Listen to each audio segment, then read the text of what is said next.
10वीं के प्यारे विद्यार्थियों, हम लेसन नंबर 1 जो हमारा था इतिहास के सामाजिक ज्ञान के बुक से, उसकी बात कर रहे हैं हम।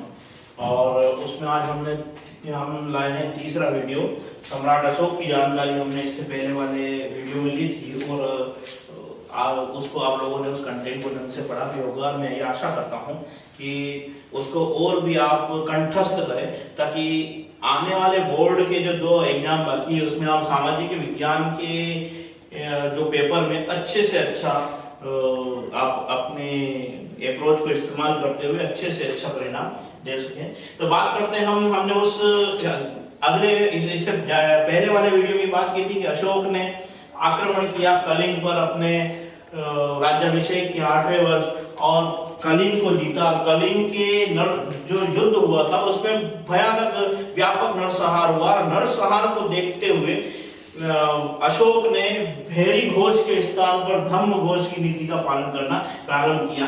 बाय द वे, हालांकि ऐसा क्वेश्चन 10वीं के लेवल पे आएगा नहीं क्योंकि बुक में नहीं है, फिर भी मैं बता दूं कि कलिंग पर आक्रमण करते समय जब अशोक ने कलिंग पर आक्रमण किया तो कलिंग का राजा नंदराज नामक एक व्यक्ति था।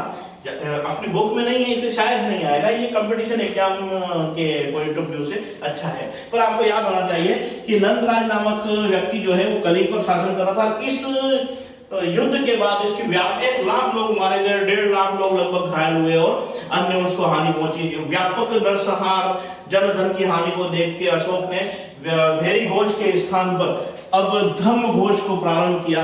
धम्म घोष को प्रारंभ करने से पहले ऐसा कहते हैं कि जब यहाँ से अशोक बौद्ध धर्म की ओर अग्रसर होता है या बौद्ध धर्म से आकर्षित होता है, लगभग 3 लोगों ने मिलकर उसे पूर्णतः बौद्ध बनाया।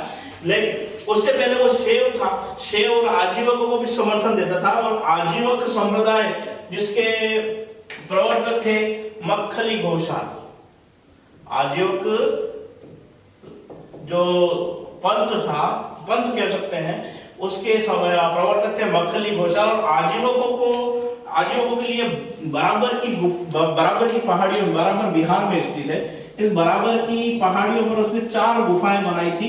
एक सुदामा गुफा, एक कर्णचौपाल गुफा, चापर गुफा और विश्व झोपड़ी गुफा। आपको इन गुफाओं का नाम याद रखना है कि अशोक ने बराबर की पहाड़ियों पर कौन कौन सी गुफा का निर्माण किया। तो सुदामा गुफा हो गई, कर्णचौपाल हो गई, चापर हो गई और विश्व झोपड़ी हो गई। अशोक ने राज्याभिषेक के 10वें वर्ष अब अशोक ने धम्म यात्राएं प्रारंभ किए, धर्म के प्रचार के लिए यात्राएं प्रारंभ किए। तो राज्याभिषेक के 10वें वर्ष वो बोध गया में जाता है। राज्याभिषेक के 10वें वर्ष गया, इसलिए आपको ये जानना चाहिए राज्याभिषेक उसका 272 ईसा पूर्व में हुआ है, लेकिन 272 ईसा पूर्व में वो अपने 99 भाइयों को मारने के बाद 268 ईसा पूर्व में वो लगभग स्टेबल होता है। ठीक है, 68-69 में स्टेबल होता है। वहां से आपको देखना है 69 के करिए इसको, और वहां से आपको देखना है कि 4 सालों के बाद यहां से गिनती चालू होती है। 10वें वर्ष हो जाता है बोध गया, यहाँ धर्म यात्राएं प्रारंभ की है। 20वें वर्ष वो गया है लुम्बिनी। लुम्बिनी कपिल वस्तु में, ये वही स्थान है जहां महात्मा जो बुद्ध है वो पैदा हो रहे हैं, और यहाँ उनके जन्म स्थान होने के कारण अशोक ने वहां का कर घटा दिया, टैक्स घटा दिया है। वहां पहले टैक्स लिया जाता था लगभग 1/6, उस 1/6 कुछ किताबों में 1/4 भी है, तो वो अलग अलग है, पर हमारी बुक्स 1/6 बता रही है, हमको इसको विशेष ध्यान रखना है। 1/6 से घटाकर वहां का जो टैक्स है 1/8 कर दिया है। 1/8 लगभग होता है 12% लगभग होगा, आई थिंक, चेक करना पड़ेगा इसे। और इसका उल्लेख मिलता है रोमन देई अभिलेख में। रोमन देई अभिलेख जो है वो बताता है कि अशोक अपने राज्याभिषेक के 20वें वर्ष लुम्बिनी आए, और लुम्बिनी में आकर उन्होंने वहां का, क्योंकि लुम्बिनी क्या है तो शाक्य मुनि का जन्म स्थान है, शाक्य मुनि का जन्म स्थान होने के कारण वहां का टैक्स उन्होंने 1/6 से घटाकर 1/8 कर दिया। देखिए, अशोक की पत्नियां हैं, एक तो विदिशा की देवी, विदिशा जो स्थान है वहां की देवी, और उस विदिशा की जो राजकुमारी है देवी, उसके 2 संतानें हैं। पहला है महेंद्र जो कि उसका पुत्र है, और दूसरी है संघमित्रा। संघमित्रा इसकी पुत्री है। ये वही पुत्र और पुत्री है जिन्हें बाद में अशोक श्रीलंका भेजेगा बौद्ध धर्म के प्रचार के लिए। और यही महेंद्र जब श्रीलंका जाएंगे तो श्रीलंका के राजा मोखलीपुत्र तिस्स को बौद्ध धर्म में दीक्षित करेंगे। मोखलीपुत्र तिस्स ही श्रीलंका की संपूर्ण जनता को बौद्ध धर्म में दीक्षित करते हैं। एक रानी का और उल्लेख आता है अशोक के, रानी का नाम है कारुवाकी। कारुवाकी वो रानी है जिसने एक अभिलेख लिखवाया है जिसे कहते हैं, उस अभिलेख को कहते हैं रानी का लेख। क्या कहते हैं? रानी का लेख। और रानी के लेख में अपने एक पुत्र तीवर का भी उल्लेख है। जब कई बार ये क्वेश्चन पूछा जाता है पर हाई लेवल के एग्जाम में आएगा। कारुवाकी एक पत्नी, देवी एक पत्नी, विदिशा की राजकुमारी, विदिशा की राजकुमारी जो है उसके महेंद्र और संमित्रा दो, एक पुत्र एक पुत्री है। और एक पुत्र का और उल्लेख आता है जिसका नाम है तीवर। अशोक ने, जैसा कि हमको पता है, कलिंग युद्ध के बाद धर्म यात्राएं प्रारंभ कर दी। वो बौद्ध धर्म का उपासक बन गया है। निग्रोध, उपगुप्त और मोखलीपुत्र तिस्स के प्रभाव में आके वो पूर्णतः बौद्ध बन जाता है। और अब वो बौद्ध धर्म में उसने बौद्ध धर्म का नया बौद्ध धर्म का प्रचार प्रारंभ किया है। और बौद्ध धर्म की परिभाषा धम्म, देखिए धम्म, बौद्ध धम्म की परिभाषा, धम्म शब्द बना है प्राकृत से। प्राकृत भाषा वो भाषा है जिसमें रिकार नहीं होते, र अक्षर जो आधा होता है वो नहीं होता है, इसीलिए यहाँ पे धर्म नहीं कह के धम्म कहेंगे हम। और वो धर्म की परिभाषा देता है। दूसरे और सातवें स्तंभ लेख, अशोक के 7 स्तंभ लेख हैं। दूसरे और 7वें में ही वो धम्म की परिभाषा देता है। कहता है अपासिन वे बहुकयाने दयादाने सचे सोचिए माधवे साधवे च धम्मस्ति।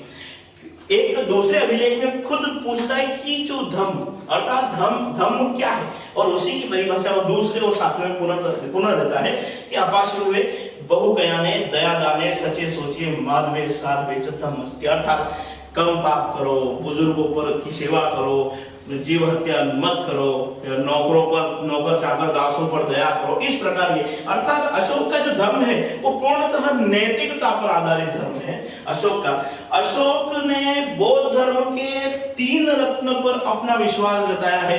अशोक बौद्ध धर्म के 3 रत्न कौन कौन से हैं? तो बुद्ध, धम्म और संघ। बुद्ध, संघ और धर्म, ये 3 रत्न है, इसको आपको याद रखना है। भाबरू जो कि जयपुर, आमेर जयपुर के पास है, भाबरू वो पहाड़, ये बेराट सभ्यता में। और यहाँ पर एक शिलालेख प्राप्त होता है, जो होता है 2 शिलालेख है। एक को खोजा है कर्नल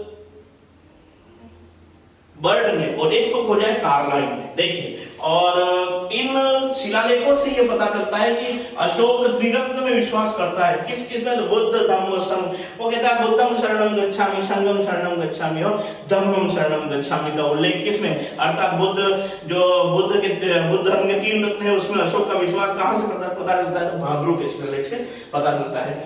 अशोक ने अपने राज्याभिषेक के 14वें वर्ष धम्म महामात्र की नियुक्ति की। धम्म महामात्र का कार्य क्या था? तो धर्म का प्रचार करना और धर्म के सारी नैतिकताओं को लागू करना।